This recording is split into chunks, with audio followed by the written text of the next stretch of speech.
Hello à toutes et à tous, aujourd'hui on se retrouve pour une vidéo totalement différente sur ma chaîne.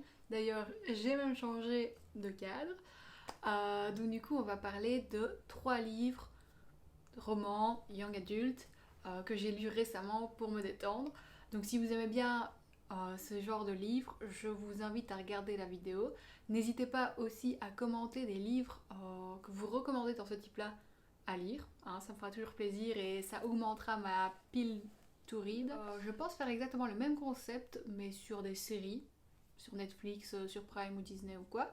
Donc si vous voulez ne pas rater le contenu, abonnez-vous et activez la cloche de notification. Alors commençons sans plus attendre avec le premier livre qui est Tell Me Three Things de Julie Buxbaum. J'ai ici une aide pour me souvenir parce que j'avoue que je ne me souviens pas de tous les détails. Donc j'ai pris note du résumé du livre, de la note aussi globale du livre et aussi de mon avis, hein, parce que j'ai mis plusieurs points à chaque fois pour élaborer un peu plus. Donc j'aurai mon petit pense-bête avec moi durant toute la vidéo. Alors, donc Tell Me Three Things c'est 4.07 points sur 5 sur Goodreads avec 60 000 notes. Pardon. Donc c'est quand même pas mal de reviews dessus pour se dire que 4 points c'est pas mal. J'ai vu beaucoup de commentaires négatifs ou beaucoup de gens qui adoraient. C'est soit l'un soit l'autre, c'est pas mitigé quoi. Donc je vous lis le résumé du livre. Jessie trouvera-t-elle qui est son mystérieux bienfaiteur? Nouvelle dans un lycée huppé de Los Angeles, Jessie ne se sent pas à sa place. Alors qu'elle songe à rentrer à Chicago, elle reçoit un mail providentiel et anonyme. Un expéditeur inconnu lui prodigue de précieux conseils pour s'intégrer et éviter les pièges de Wood Valley. Jessie ignore tout de son ange gardien mais décide de lui faire confiance. Pour faire tomber le masque, elle l'incite toutefois à lui révéler 3 de ses secrets. Bref, elle déménage, sa vie c'est de la merde, et là quelqu'un lui envoie un message, un mail, et sans dire qui c'est, et alors du coup elle commence à engager la discussion avec. C'est plus ou moins l'idée globale du livre. Donc c'est un young adulte, mais devinez qui est le gars derrière ça. Enfin, qui est la personne. Au final, au début, on ne sait même pas si c'est un gars ou pas en soi. Enfin, quoique je pense qu'on sait assez vite parce qu'il parle en il. À voir. Alors, mon avis sur le livre. Alors, j'ai bien aimé l'intrigue. J'ai bien aimé le dilemme entre un tu l'as vaut mieux que 2 tu auras. J'aimais vraiment bien ce petit dilemme de bah oui, mais j'ai des gens autour de moi, est-ce que je préfère pas plus ça que la personne que je m'imagine par message? Donc ça c'était vraiment fun, même si l'histoire est clairement téléportée dès le début. Je sais pas si on dit téléportée. On va dire que téléportée pour moi ça veut dire que dès le début on se doute de la fin. Donc je vais continuer à dire téléportée pour tout le reste de la vidéo, mais pour moi ça veut clairement dire que dès le début on sait ce qui se passe à la fin. Et là clairement dès le début bah, on sait vers où ça va aller. Mais franchement ça m'a pas empêché d'apprécier toute l'histoire, d'apprécier l'intrigue et d'avoir quand même du suspense quoi. Alors bah, comme je l'ai dit j'ai directement trouvé qui était la personne anonyme. Mais j'ai eu des moments de doute.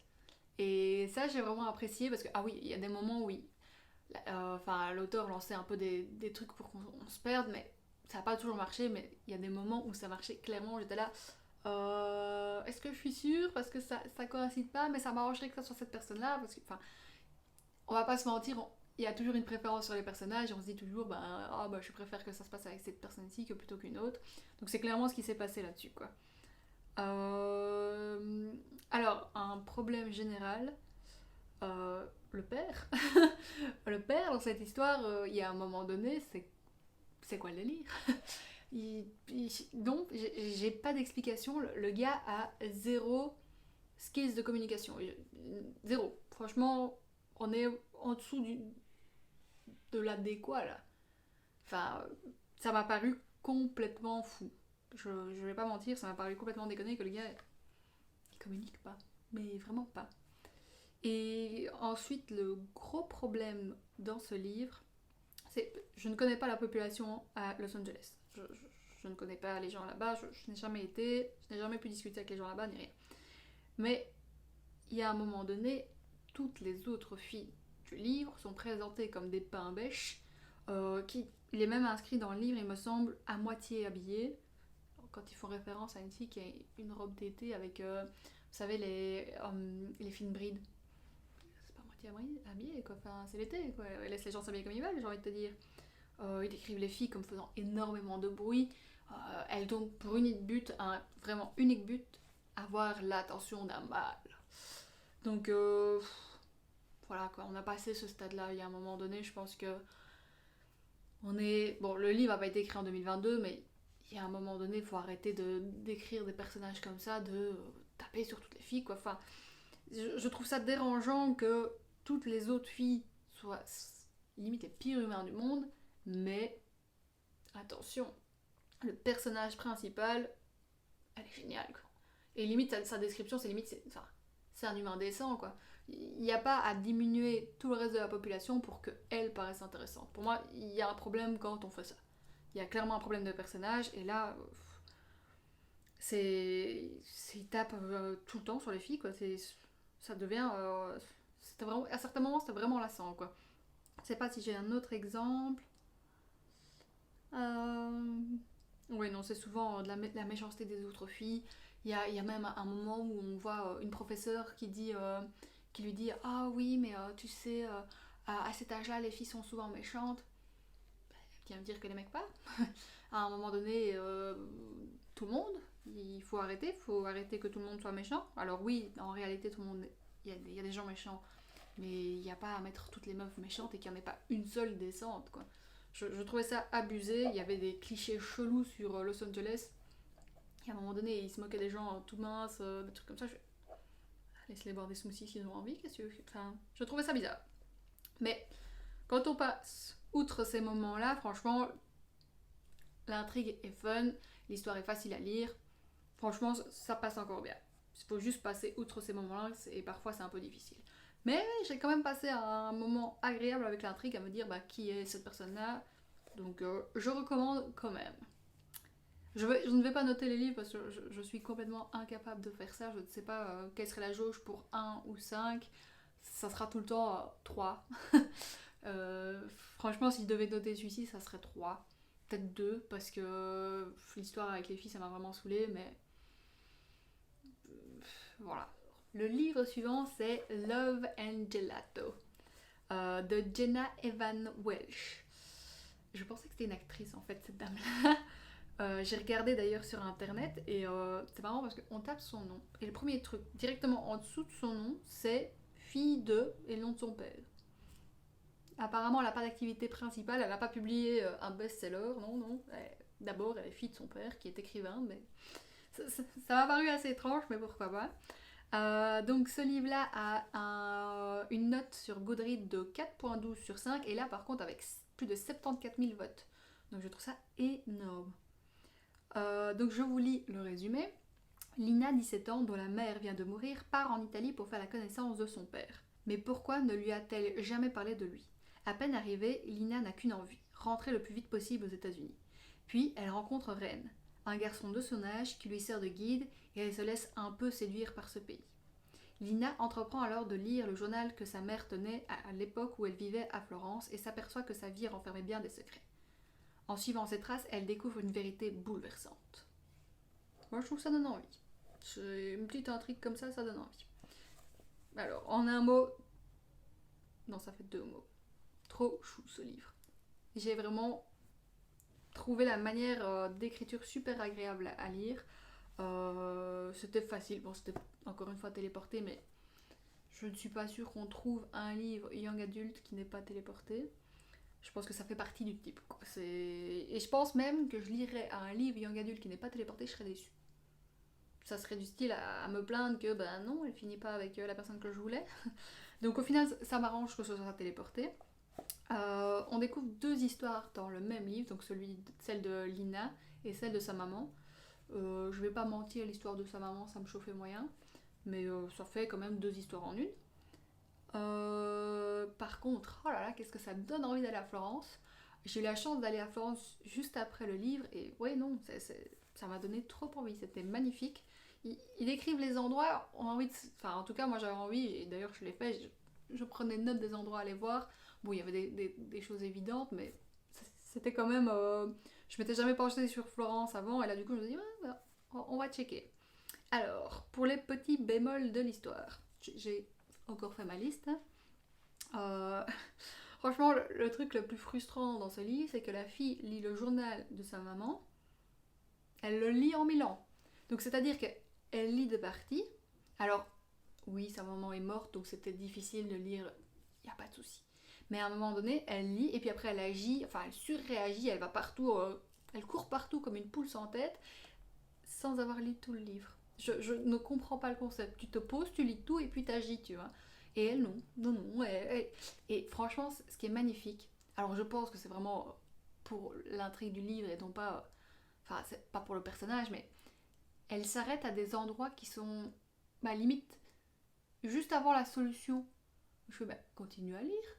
Donc elle va lire un passage qui va être super intrigant et elle va s'arrêter avant d'avoir la résolution de l'intrigue pour aller dormir.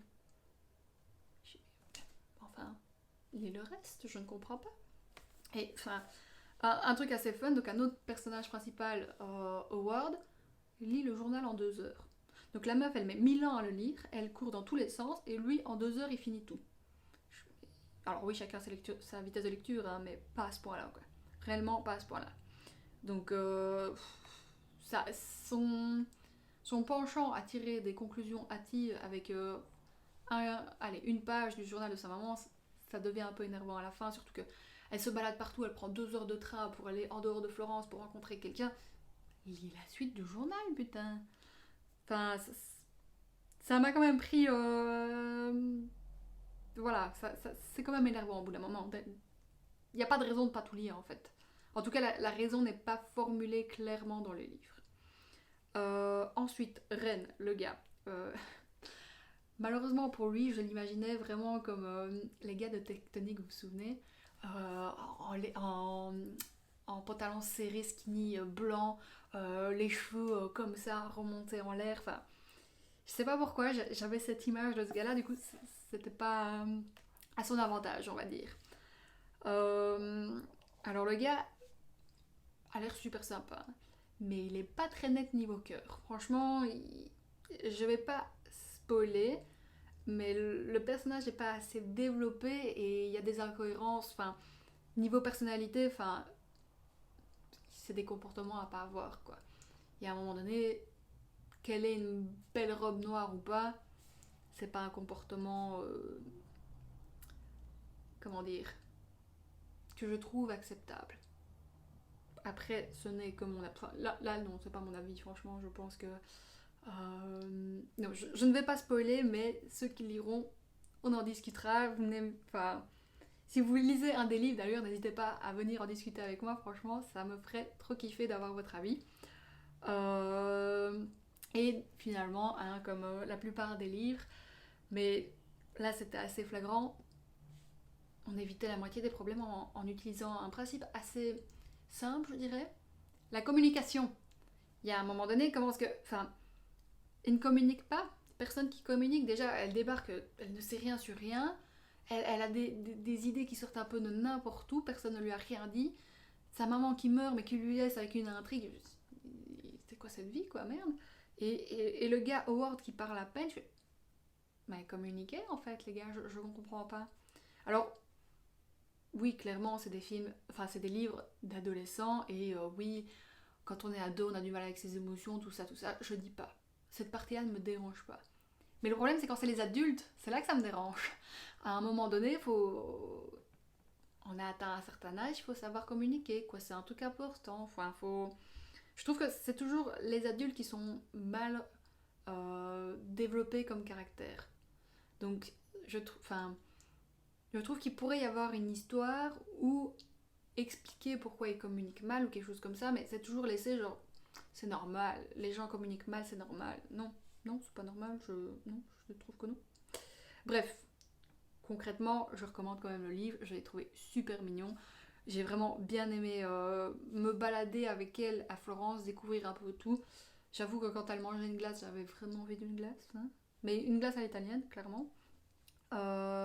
L'auteur de ce livre a écrit d'autres livres qui sont apparemment la suite. Je ne sais pas si c'est l'histoire avec Lina aussi, c'est un parallèle là-dessus. Mais je me pencherai sur la question, j'ai vraiment bien aimé. Livre suivant.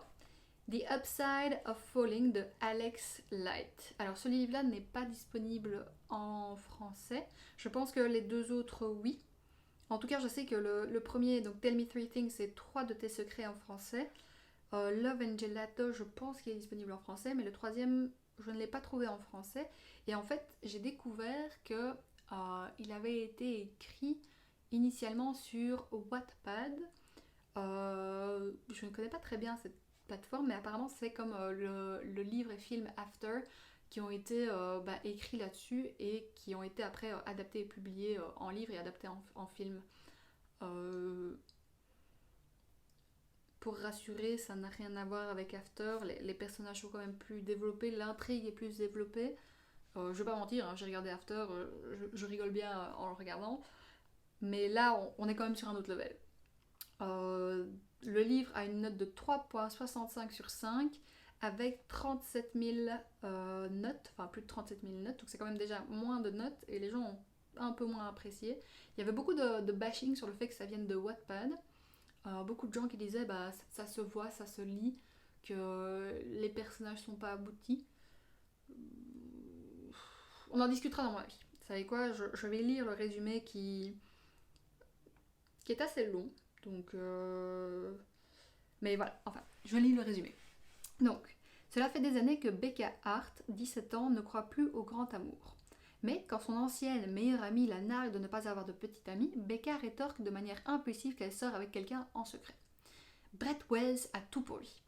En tant que capitaine de l'équipe de football et l'un des garçons les plus populaires à l'école, il n'aurait aucun problème à trouver une petite amie. Mais il a toujours été plus concentré sur son futur que sur qui amener au bal de promo. Quand il entend le mensonge de Becca, Brett décide de s'incruster et être le dit petit ami. C'est la solution parfaite. Plus personne ne l'embête sur le fait d'être célibataire et elle peut continuer d'affirmer qu'elle a un copain. Agir comme le couple parfait n'est pas facile, surtout quand l'on connaît à peine la personne.